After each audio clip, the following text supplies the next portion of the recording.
ప్రకారం నాకున్న ఇక్కడ పరిస్థితి ప్రకారం నేను ఇవి చదువుకున్నాను అంటే ఈ స్తోత్రాలు చదువుకున్నాను అనేది ఇక్కడ చెప్పాల్సి వస్తుంది. దీనికి ముందరే క్షమాపణలు కోరుకుంటున్నాను. నేను ప్రెగ్నెన్సీలో చదివిన స్తోత్రాలు ఏంటి అంటే ఇందులో కూడా ఏంటి అంటే ప్రెగ్నెన్సీ కన్ఫర్మ్ అయిపోయిన తర్వాత చదివే వాటి గురించి మాట్లాడుతున్నా. ప్రెగ్నెన్సీ రావడం గురించి మనం చాలా చేస్తాం.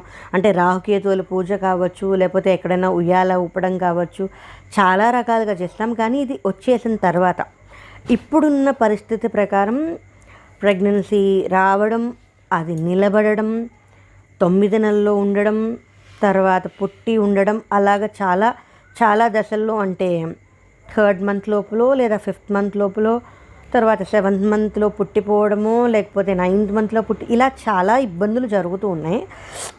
ఇప్పుడు నేను 8 సంవత్సరాల నుంచి చాలానే చేశాను. అంటే నోములు కానీ, వ్రతాలు కానీ, పూజలు కానీ, మొక్కులు